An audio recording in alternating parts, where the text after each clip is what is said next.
Good morning, boys and girls. So today's the day where I'm waiting for my water pump. It is, I don't know, it's like quarter after 10 ish. They told me to give them a call at 11, so I woke up, went in, washed my faces off, brushed my teeth, combed my hair, got a cup of coffee, got me a breakfast sandwich, and yeah, so I'm just sitting here. I think what I'm going to do while I'm sitting here, just as a quick rundown, let me put my shoes on. I am going to take you on a 2-second tour. So, what we're going to do is I'm basically going to show you or give you a rundown of the truck the truck that I'm in from the outside, and then I'll come back inside and give you the lowdown on the inside. So, all right. So this truck, as you can see, is the 2000 Freightliner Classic. Okay. Now, come over here. So this truck, when I bought it,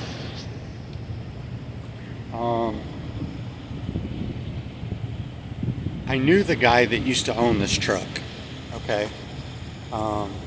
His name was Jesse Sundlin, or Sumlin, that's what it was. And every time I would see him, I'd say, "Hey Jesse, when are you going to sell me that truck?" And he would just kind of giggle. And so for a long time, I didn't see Jesse.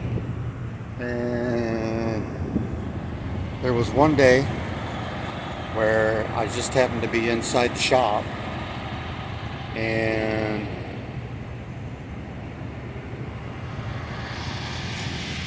I happened to see out the window, I happened to see this truck nosed into I saw the truck nosed into the weeds. And I went back inside and I asked, I said, thank you, listen. I said, "Why is this truck sitting in the weeds?" Hey, pop up. And long story short, BM said, Big Mac said, "Well, you haven't heard?" And I said, "Heard what?" He said, "Jesse passed away. He had a heart attack." Well, at that point, my feelings were kind of hurt because, I never really got the opportunity to talk with him, or I had the opportunity to talk with him. I just never really took the time to sit and have a conversation with him.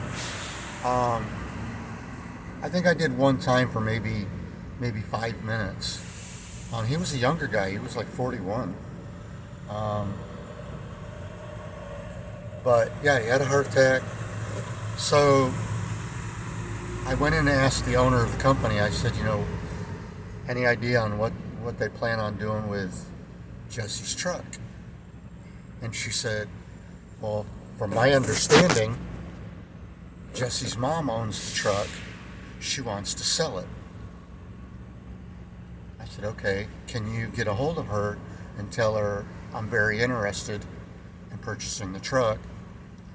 Can you give her my phone number and have her call me?" Long story short, the following day she called me, and I spoke with her for, I don't know, probably 35, 40 minutes.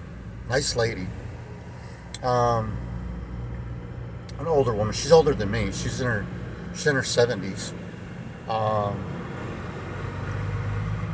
you might get some noise right here. Got some trucks going by. I'm still at the Loves. Um, so,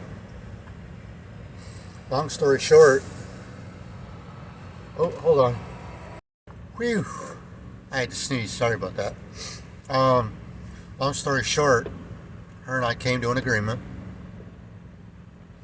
Because basically what I told her was, I don't know anything about the truck. I just know what it looks like. Um, you know, I don't know what's wrong with it, if anything's wrong with it. I mean, it's a 2000. The poor truck's 23 years old. So we agreed on a price. About a week later, I brought her the money. And come to find out, her grandson wanted the truck.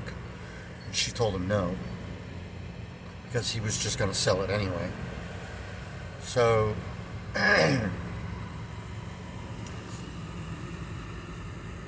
so what happened was, sometime between the time I met with his grandmother and the time that I got the truck, he apparently showed up with steel-toe boots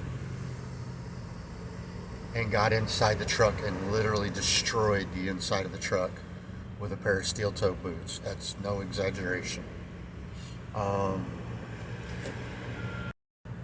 So what I'm going to show you here is,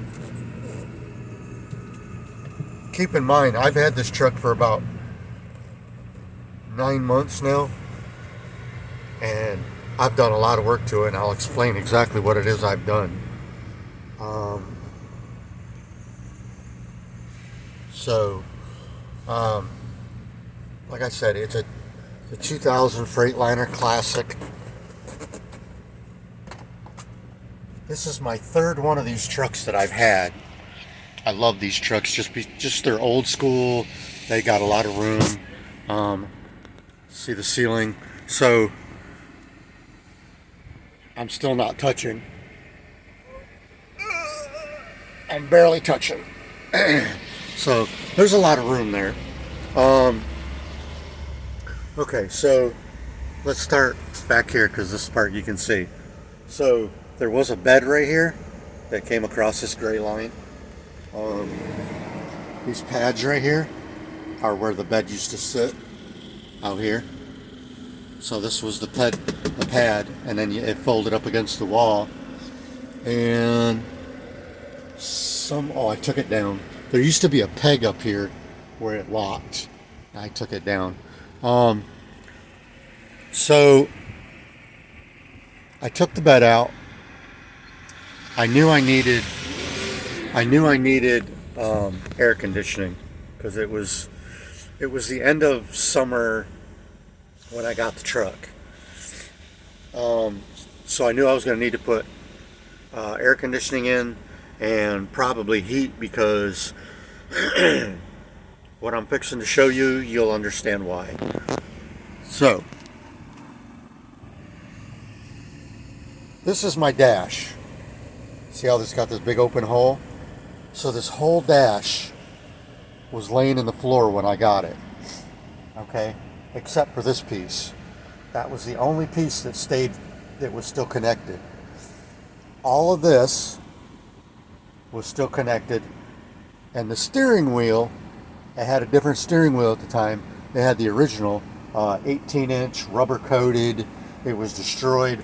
This side was completely pushed down, so it was all bent. I literally in the first week and a half that I had the truck, I had to sort out all the wires, and I'll get to something else in a minute. I had to sort out all the wires and all the parts and the pieces. And like I said, I've had 3 of these trucks. So I had to go from what I remembered working on my other ones, and put everything back together. So the dash, I don't know if you can see this, but like right here, zip tie. Down here, zip tie. Zip tie. I mean, the whole thing's held together with zip ties. Okay, literally, the whole dash is held together with zip ties.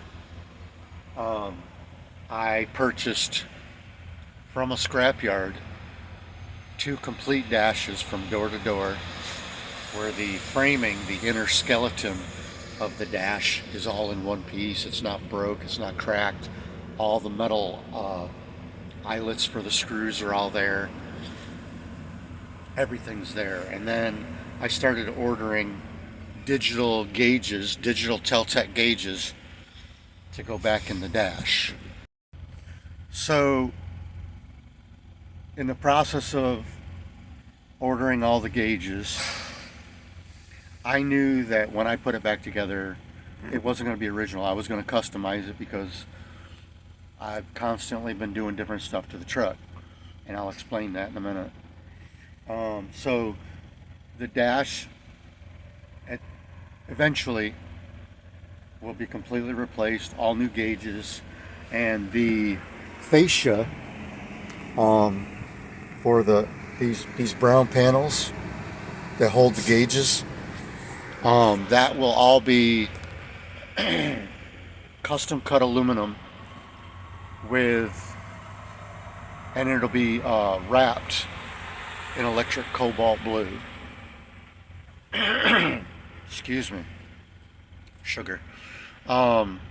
So now here's something else. So let me get down here. So this disaster right here, let me tell you about this disaster. Okay, this is the fuse panel for one of these trucks.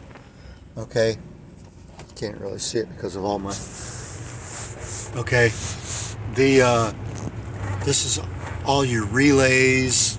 There's no fuses in here. Every circuit in this truck is on a breaker.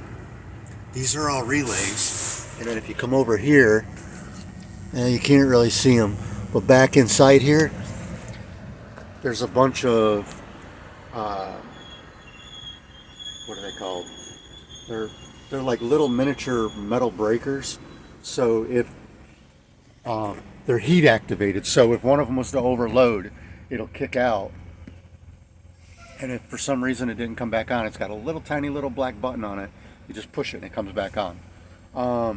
Anyway, I'm not, when I say what I'm fixing to say, in no way am I trying to say anything bad about Jesse, because it may not have been Jesse that put it in here. Even if it was Jesse, maybe he just didn't have the background in wiring. I don't know. But so when I got this truck, there was a speaker box right here in the floor, right, almost right here where I'm standing. There was a speaker box. Okay, the speaker box was about 3 feet wide. It was about 2 feet tall, and it was about 2.5 feet deep.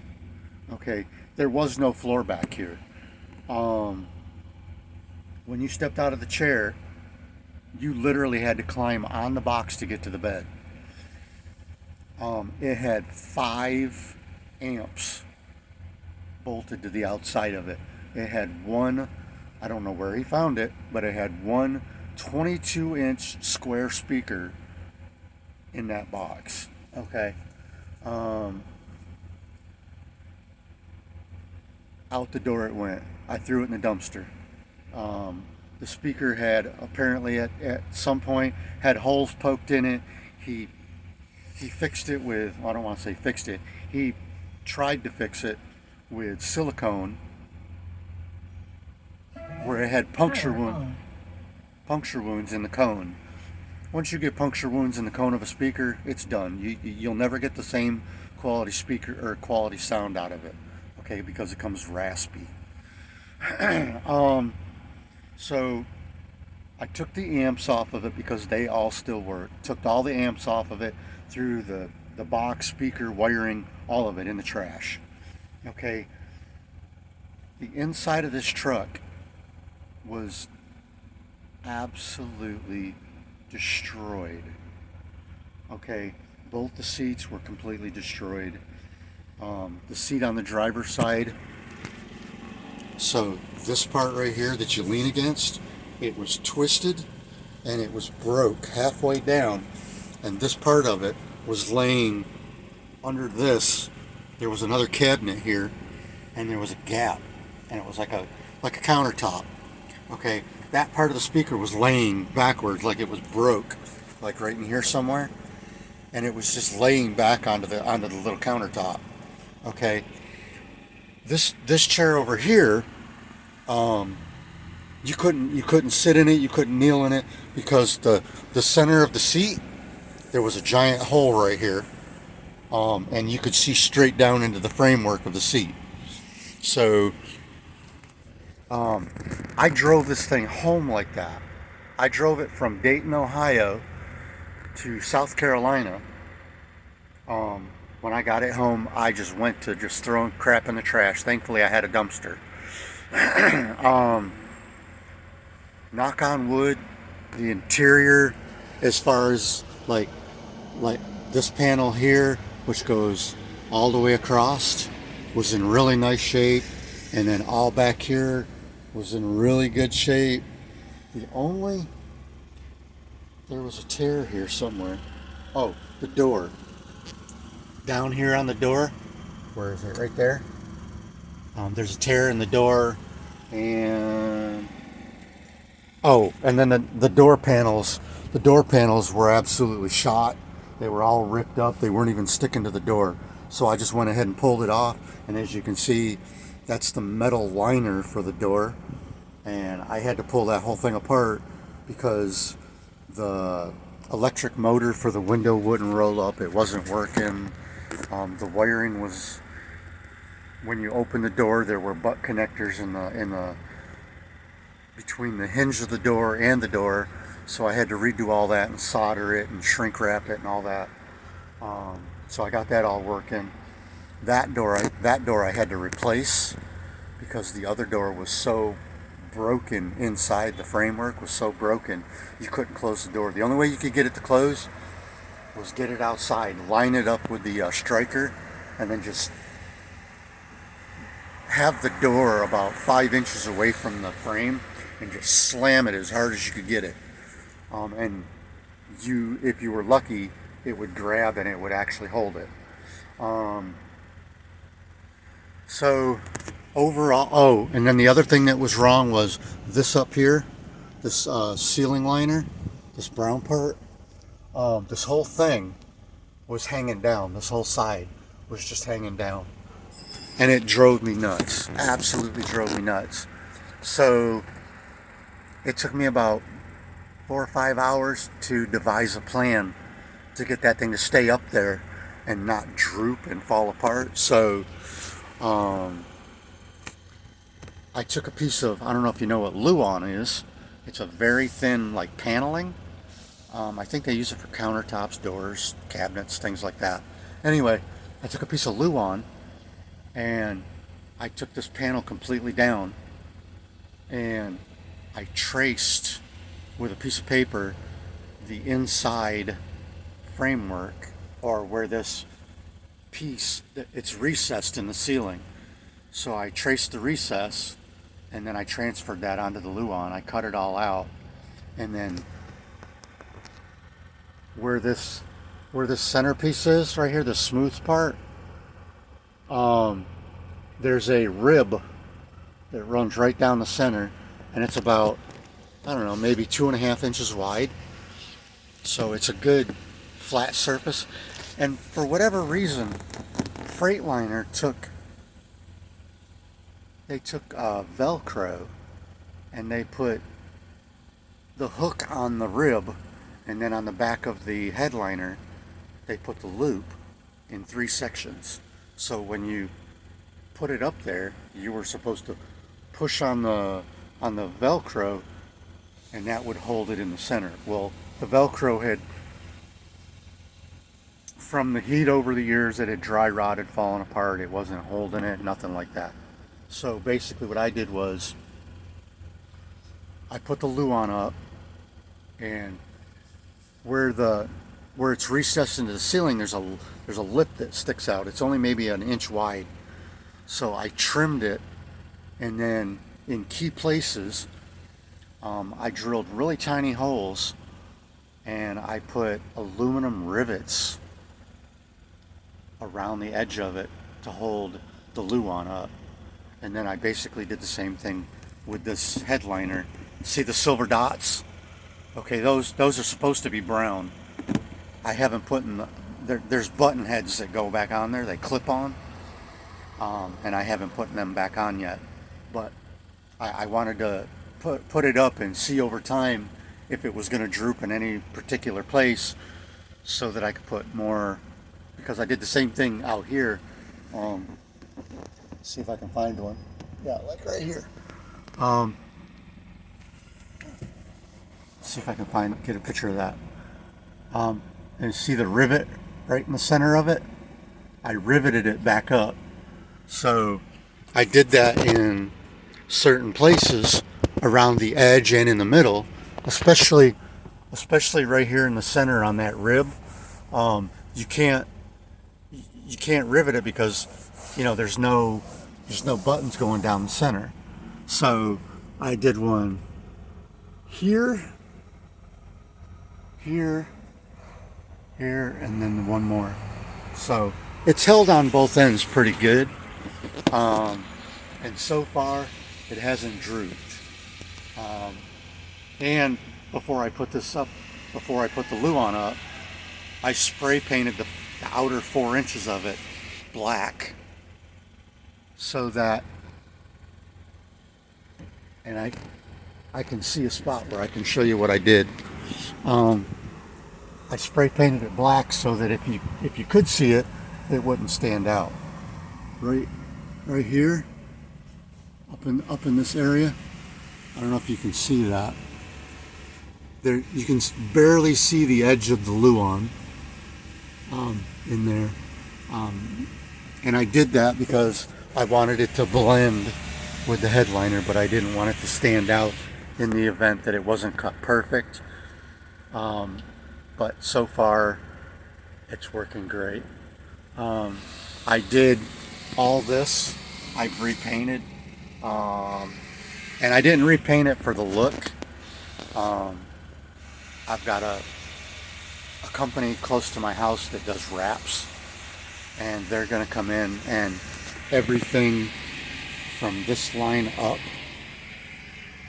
all these cabinets, all up around this, up here, all the way around this cabinet, all this whole thing, they're going to wrap all of this, so that it matches the floors when I get done, because I had to pull the original padding out because there was a rubber pad that Freightliner originally put in here, and then I don't know if it was Jesse or the people that he bought the truck from, but there were 5 layers of speaker box carpet that was spray glued to the floor, and in between each layer they never cleaned the floor. It was just covered in dirt, cigarette butts, just it was disgusting. There used to be a cabinet here, which is what this is for right here. That was the 12-volt outlet. Same thing with over here. The 12-volt outlet, I wired it from my refrigerator freezer. But there was another, like I said, there was a little cabinet here. Insides of both of them were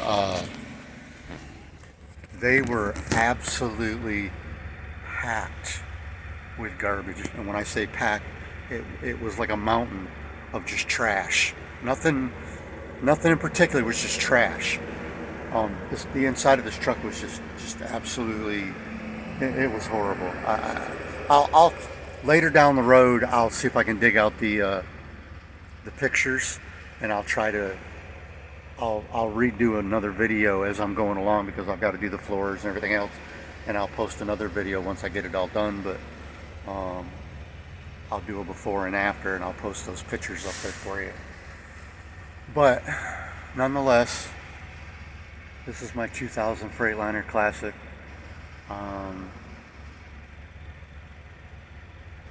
Has the truck been worth what I paid for it? Absolutely, absolutely. I found out later through the owner of the company, they had a maintenance file on the truck. Come to find out, the engine was actually replaced with a Detroit remanufactured engine. So that engine's only got less than 500,000 on it. The transmission is about 3.5 years old, and the rears are about 2.5 years old. Runs like a top. This water pump is the very first thing that I've had problems with in 9 months, other than working on this thing every time I go home, which I don't mind. That's my personality. It's a project for me. I don't like to sit down. Everybody that knows me knows I'm one of those people that just doesn't sit down. So this is a project for me. Eventually I'll get to the outside and get a paint job put on it, and get the hood off and reconstruct the hood, because it's got several cracks on the inner structure. So it's a process. It's what it is. And like I said, I've got 2 other trucks. One of them is a 2013, and the other one is a 2008. So the 2013 is a Cascadia. It's got brand new engine, brand new transmission. I probably got $80,000 tied up in that truck. Anyway, eventually you'll see that one. But for right now, this is the one that I'm driving, because this is the one that I'm fixing. And right now the other one's off the road, because the freight market sucks so bad that it just doesn't, it's not paying enough right now for me to have another driver in that truck, because I would literally have to take money out of my own pocket to make their paycheck. So anyway, when that changes, then I'll put that truck back on the road.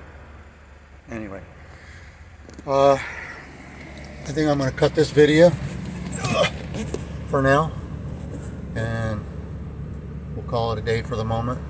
I am getting ready to call Freightliner and see if my water pump's there. If it is there, I will go to Freightliner, pick up the water pump, and bring it back, and I'll do another video.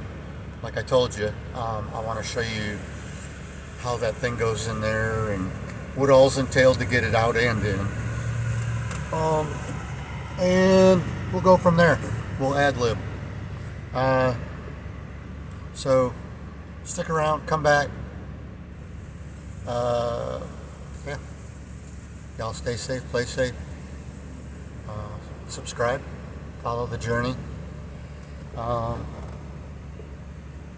long-winded. I like to talk. Nonetheless, this is going to be an ongoing journey, and it'll get a whole lot more funner than this. Funner. No, that ain't even a word. It'll get a whole lot more enjoyable than this, because like I said, this isn't going to all be about the truck or me being in the truck. There'll be times where I'm not even going to be in the truck. I'll be at home. I might be out hiking, but it'll still be on here. So anyway, like I said, subscribe, give me a thumbs up if you liked it. If you didn't, that's okay. I understand. It's not for everybody. If you have any comments, I greatly appreciate it. I'll try to answer any comments that I get. So y'all have a blessed afternoon, and we will see you in the next one. Bye.